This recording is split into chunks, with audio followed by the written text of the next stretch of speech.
Hi, my name is Rich. I'm the Executive Director of the Gospel Rescue Mission in Muskogee, Oklahoma, and we are a poverty reduction company. We offer sheltering and food and training, and we do all sorts of things to try to help reduce poverty. And among those is this series, this E-Cube series, where we educate ourselves on the causes of poverty. Now today I'm going to talk a little bit about racism, and you can get our white papers. I would visit us, grmmuskogee.org. You can get more information on some of these. These videos are just a quick touch on some of the things that we are investigating and digging into. We're educating ourselves on the causes of poverty, and then we explore solutions, and then we finish up by experimenting with those possible solutions. So today I'm going to talk a little bit about racism again. We brought this up multiple times. This will be a white paper that will come out probably October, and you'll see that on there. It's a complicated issue. We got to start off. I mean, racism could be huge. I mean, there's a lot of racism to go along. White American male, we've caused a lot of trouble over history.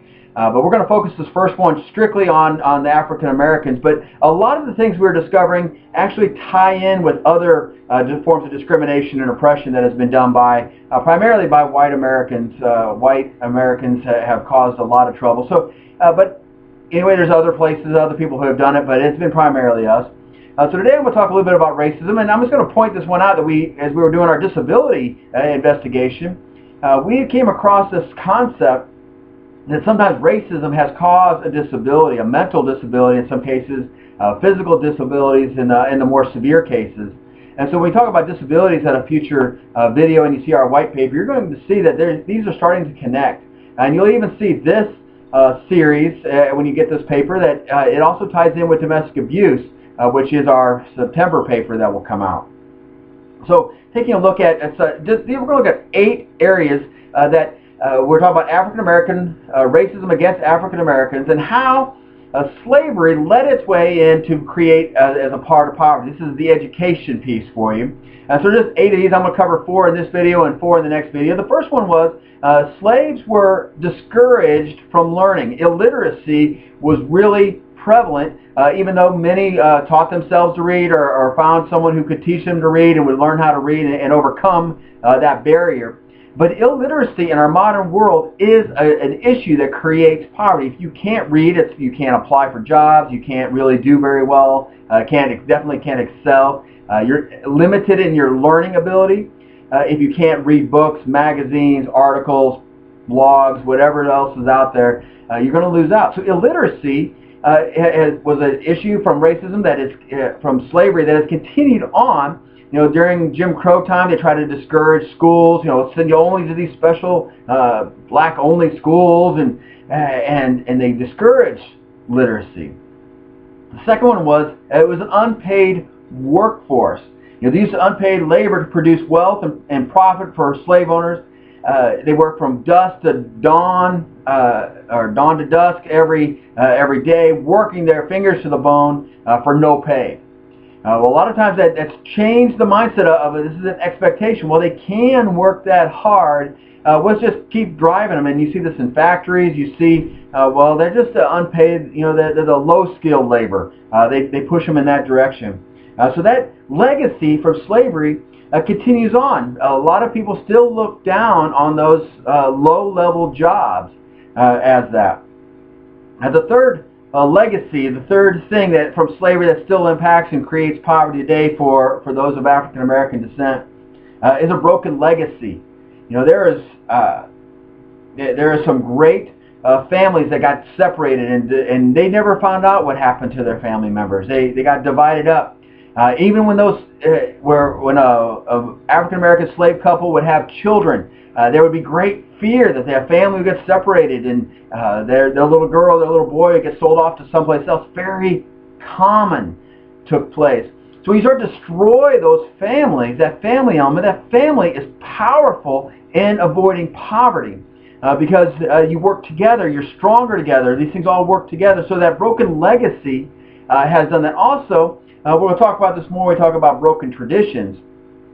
But the African Americans, the Africans living in Africa had great wisdom and knowledge and wealth. They had a great empires that took place in the African continent. That history's been wiped away. So that legacy of great success and glory has been erased by slavery, and just now are we starting to hear some of the great history of the African Americans that were not only Americans but from around the world, the great things they've been able to accomplish. We need to bring back some of that and start to celebrate that. I don't know if you know this, but the Battle of Bastogne, I've read multiple books, never found it before, but there was an African American artillery company that was there at Bastogne during World War II. Never found it anywhere, never found much about that unit, but they were there. Tanker units, you know, we read about and you hear about, like the Red Ball Express. Well, that's that slave mentality that, oh, they can just do the supply, they can't fight. Man, these are warriors that were fighting during World War II that were dismissed, and when they got back to America, they could not sit at the diner and eat, but POWs, German POWs being held in Texas and Oklahoma, could go to those diners and eat freely. That's the enemy. The Germans could eat at a restaurant where the heroes of the war could not. African Americans were warriors in Civil War, in World War II, and throughout our history. They've been great warriors. In fact, a little known fact, the first casualty of the American Revolution was an African American man. Yet he would have been enslaved. He was a free man. He happened to be a free man, but he could have been enslaved easily. Boy, we have failed as a nation when we start to fail to understand the great things that they can bring, that legacy they can bring to it. And the last one was mortality rate. You know, these families didn't last very long. If you're beaten, didn't have all these the medical things of today, and your mentality starts to get deteriorated, you know, your mortality rate's going to get shortened.